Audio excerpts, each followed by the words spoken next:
दुनिया में आपको हर एक सोच और नज़रियात के लोग मिलेंगे जो कि एक दूसरे से किसी न किसी बात पर इख्तलाफ रखते होंगे, लेकिन मौत एक ऐसी हकीकत है जिससे दुनिया का कोई भी शख्स चाह कर भी इनकार नहीं कर सकता। क्योंकि हम रोज़ाना लोगों को अपनी आंखों के सामने मरता हुआ देखते हैं, अपने प्यारों को अपने हाथों के अंदर दम तोड़ता हुआ देखते हैं, लेकिन चाह कर भी कोई भी शख्स कुछ भी नहीं कर सकता क्योंकि ये हमारे बस में है ही नहीं। और यही चीज़ इंसान को दुनिया के अंदर इसकी औकात याद दिलवाने के लिए काफ़ी है कि उसका दुनिया के अंदर आने का मकसद क्या है और उसे एक दिन मरकर अपने रब के हजूर पेश होना है। किसी ने क्या खूब कहा है कि नसीहत के लिए मौत ही काफ़ी है, क्योंकि अल्लाह फरमाता है कि ज़मीनों कायनात के अंदर मौजूद हर एक जिंदा चीज़ को एक दिन फना होना है, उसे मरना है, और हमेशा बाकी रहने वाली ज़ात सिर्फ़ और सिर्फ अल्लाह की है।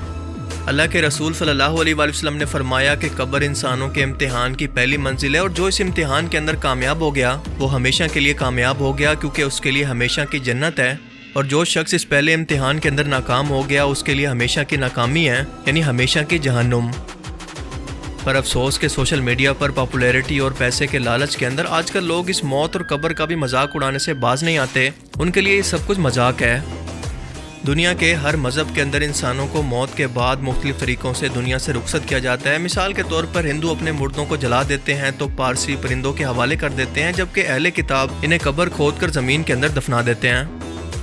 यूट्यूब पर एक मशहूर तरीन अमेरिकन यूट्यूबर मिस्टर बीस ने चैलेंजेस का ट्रेंड शुरू किया, जिसके अंदर वो खुद को मुश्किल तरीन टास्क देकर इन्हें पूरा करने की कोशिश करता है। और उसका एक मशहूर तरीन चैलेंजिंग वीडियो है जिसका टाइटल है कि मैंने 50 घंटे एक कॉफिन के अंदर यानी एक ताबूत के अंदर ज़मीन के नीचे गुजारे, और इस चैलेंज को वो कामयाबी से पूरा कर भी लेता है। अब इसके देखा देखी एक इंडियन यूट्यूबर ने भी बिल्कुल ऐसा ही एक चैलेंज करने की कोशिश की कि अपनी कब्र खोद कर 24 घंटे इसके अंदर गुजारे। एक ऐसा चैलेंज जिसे करने से पहले लोग 100 बार सोचेंगे, क्योंकि मनो मट्टी का खौफ किसी भी शख्स की हालत ख़राब कर सकता है। पर इस चैलेंज के दौरान वो हुआ जो किसी ने सोचा भी नहीं था। ये दो लोग खुशी से नाचते और जश्न मनाते कब्र का इंतज़ाम करते हैं, जिसके अंदर ज़रूरत की तमाम चीज़ें मौजूद थी। रोशनी और हवा के इंतज़ाम के लिए एक पाइप मौजूद था जो कि बाहर से कनेक्टेड था, ताकि बाहर की फ्रेश हवा अंदर आ सके। खाने पीने किसी ज़रूरत की चीज़ के लिए या फिर किसी भी मुश्किल टाइम के लिए दोस्तों के साथ ही राब्ते में थे। चैलेंज का आगाज़ होता है और शुरुआत के अंदर सब कुछ ठीक चल रहा था, और इसका कहना था कि वो घर से ज़्यादा इस कब्र के अंदर सुकून महसूस कर रहा है। ये बहुत ही कंफर्टेबल जगह है। खुशी और एक्साइटमेंट के अंदर ये सॉन्ग पर नाच रहा था, पर अचानक से आसमान जो कि कुछ ही देर पहले तक साफ सुथरा था, वहाँ पर बारिश के कोई आसार नहीं थे। देखते ही देखते आसमान का रंग बदलने लगा, तेज हवाएं चलने लगी और आंधी ने हर तरफ से इनको घेर लिया। तेज हवा और मुसलसल तूफानी बारिश ने इनके खेमे और इनके तमाम सामान को उखेड़ कर यहाँ वहाँ बखेर दिया। हर तरफ बस तबाही का मंजर नजर आने लगा। मुसलसल तूफानी बारिश का पानी इसके इकलौते पाइप के अंदर दाखिल हो गया जहाँ से ये सांस ले रहे थे। बस ये देखना था कि इन्हें हकीकत के अंदर अपने सामने मौत नजर आने लगी, और फिर अचानक से सब कुछ बदल गया, क्योंकि मनो मट्टी के नीचे ये पानी और बिजली के साथ आहिस्ता आहिस्ता पानी के अंदर डूब रहे थे। और जाहिर है कि इस सूरत हाल के अंदर जो शख्स जितना भी मजबूत हो अपने असाब पर इस सूरत हाल के अंदर काबू नहीं रख सकता। लिहाजा इनके दोस्तों ने फौरन से कब्र खोद कर इन दोनों लोगों को बाहर निकाला। खैर इन्हें हॉस्पिटल ले जाया गया, जिसके बाद इन्हें एहसास हुआ कि मौत या कब्र कोई मजाक नहीं है। अल्लाह ने इसे लोगों के लिए इबरत और नसीहत बनाया, और जब भी कोई शख्स इसका मजाक बनाकर दुनिया को दिखाता है तो अल्लाह ताला की ज़ात भी जलाल के अंदर आ जाती है, जैसा कि इस केस के अंदर हुआ। क्योंकि मौसम और कुदरती आफात इंसानों के बस के अंदर तो है ही नहीं, बल्कि ये सिर्फ और सिर्फ अल्लाह की कुदरत है। ये सब कुछ उसके बस में है। तो गाइस आज फाइनली कर रहे हैं भाई buried alive for 24 hours challenge. हम ना गाइस जमीन के अंदर भाई जिंदा दफन हो जाएंगे। तो गाइस फाइनली नीचे जा रहे हैं। चलो भाई गाइस ये बोल सकते हैं कि हम ना भाई अंडरग्राउंड छुट्टी मनाने आए हैं। मतलब ये देख लो गाइस छोटा सा रूम है, अगर मिट्टी आती है ना तो हमने वैक्यूम क्लीनर भी रख रखा है, छोटे वाला स्पीकर भी मंगा लिया है अपना, तो चलाते इसको नाचते। गाइस देखो कितना खराब मौसम हो गया, आंधी बिल्कुल धूल भरी आंधी आ गई और बारिश का मौसम हो रहा है। अब इसको ढकना पड़ेगा, नहीं तो पानी अंदर जा सकता है भाई। ये भी आज ही होनी थी भाई।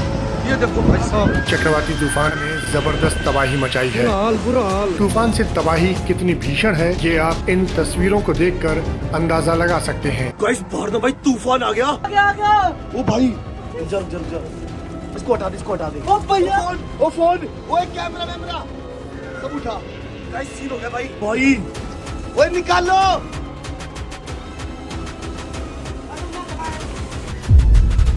मौत के बाद के मामलात का ताल्लुक क्योंकि आलम बरज़ख के साथ है और ये रूहानी दुनिया का मामला है, लिहाजा मादी दुनिया से कोई भी इंसान चाह कर भी जितने मर्जी जदीद इंस्ट्रूमेंट की मदद से आलम बरज़ख के मामलात को नहीं देख सकता कि इंसान की रूह के साथ या इंसान के जिस्म के साथ क्या मामलात होते हैं।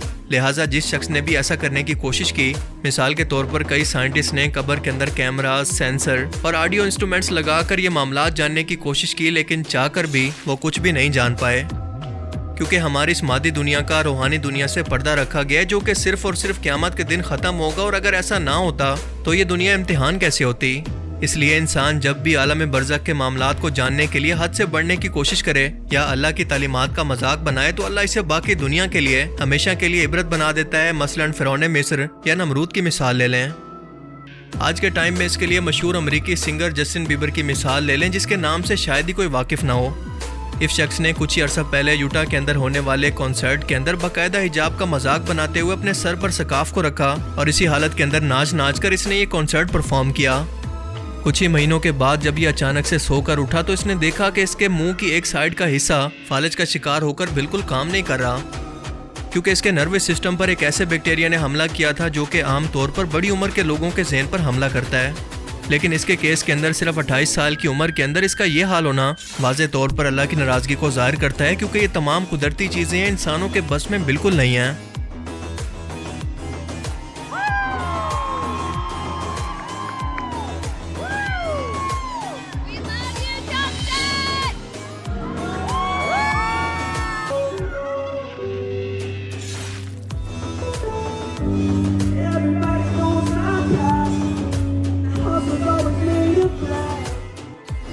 Hey everyone, Justin here.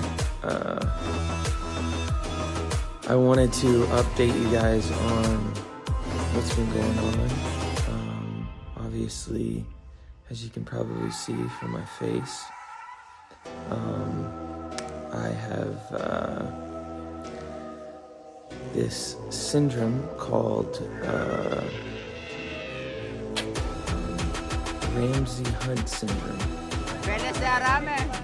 You may remember back in June that Justin Bieber was dealing with Ramsay-Hunt syndrome, and this is caused by the varicella-zoster virus and can result in paralysis of half the face. There's a 30 to 70% chance of recovery depending on when it's treated. अल्लाह ताला हमें समझने की और नेक अमल करने की तौफीक अता फरमाए, आमीन। मुझे उम्मीद है कि आज की इस वीडियो से आपको बहुत कुछ नया जानने को मिला होगा और ये वीडियो आपको पसंद आया होगा। अगर ये वीडियो आपको अच्छा लगा तो इसे लाइक कीजिए, और अब मैं मिलूँगा आपसे एक ऐसी ही नई इंटरेस्टिंग वीडियो में। तब तक के लिए अपना बहुत सा ख्याल रखिएगा। Thanks for watching this video. अल्लाह हाफिज़।